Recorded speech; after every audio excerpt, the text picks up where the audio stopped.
Sixième aéroport français avec plus de 9,5 millions de passagers en 2019, l'aéroport de Toulouse-Blagnac est vide. Situé à quelques kilomètres seulement de la métropole de Toulouse, l'aéroport Toulouse-Blagnac est une des places de l'aéronautique les plus importantes en Europe, si ce n'est dans le monde, puisqu'en plus d'y voir un trafic aérien commercial de plus en plus croissant chaque année, on peut y retrouver au bord de ces pistes les installations d'Airbus et d'ATR, ainsi que le siège social du grand constructeur. On continue l'info évidente, le Covid aura donné un sacré coup quand même au secteur aérien. Prenons pour exemple Blagnac. Pendant le confinement, il n'y a eu qu'un seul vol par jour entre Toulouse et De Gaulle opéré par Air France, en plus des quelques vols cargo qu'il y a eu entre temps. Maintenant, un peu de contexte à la vidéo.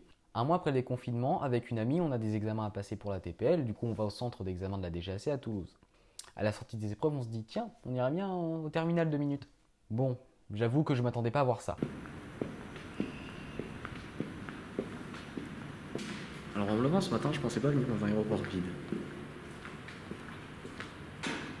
Mais c'est flippant.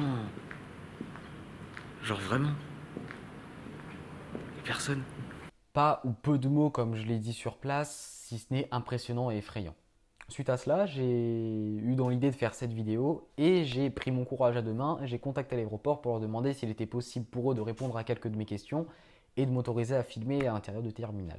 Et un immense merci à Aéroport Toulouse-Blagnac de m'avoir autorisé à filmer au sein du terminal et d'avoir répondu aux questions que je leur ai envoyées par mail. Suite à la réponse positive de l'aéroport, je profite d'un spotting qu'on avait organisé avec Olivier et Antoine pour justement les réquisitionner et aller filmer un peu au sein du terminal pour illustrer cette vidéo. Déjà, premier constat en arrivant, on se gare au parking P0, donc devant le terminal, et ce fameux parking P0 était vide. Les tramways qui passaient aussi. Déjà, ça commence à être un peu déroutant. Ensuite, à l'entrée du terminal, on peut voir placardé sur les portes vitrées de l'aéroport un résumé des mesures sanitaires mises en place.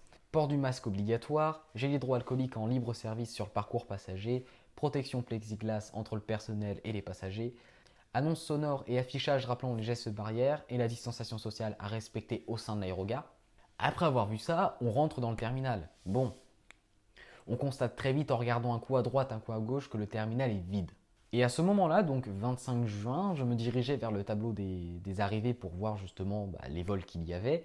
90% des vols affichés étaient annulés. Le seul qui n'était pas annulé était en retard. On a parcouru le terminal, on a tourné un petit peu partout, on s'est amusé aussi. J'avoue que dans certaines zones, on croirait que l'aéroport était tout fraîchement abandonné tellement il y a peu de vie, si ce n'est pas de vie. On a dû croiser 4-5 passagers maximum. Le 25 juin, le jour où nous sommes allés à l'aéroport pour tourner, il y avait seulement les compagnies Air France, Air Corsica, Volotea, EasyJet, Lufthansa et APG Airlines qui ont repris du service à Blagnac. Mi-août, au moment où j'enregistre ces images-là, les compagnies Air Algérie, Air Arabia, Aegean, Air Transat, Bruxelles Airlines, British Airways, Iberia, KLM, Ryanair, TAP Air Portugal, Tunisair et Turkish Airlines ont également repris du service depuis FR Blagnac. Oui, j'ai noté ça sur un post-it parce que c'était pas possible de le dire de tête. Après avoir lu avec brio ce petit post-it où il y a tout un tas de compagnies aériennes marquées dessus, je peux vous annoncer que la vidéo est terminée. Bon, elle est un petit peu courte, mais elle est terminée. Je tiens à remercier une ultime fois l'aéroport de m'avoir permis de tourner au sein du terminal et d'avoir répondu à mes questions que je vous envoyais par email. Merci beaucoup. Merci également Olivier et Antoine qui m'ont filé un sacré coup de main lors du tournage au sein du terminal. Et enfin, un dernier merci à vous qui avez pris le temps de regarder cette vidéo, j'espère, jusqu'au bout. Prenez soin de vous, faites attention à vous et à bientôt.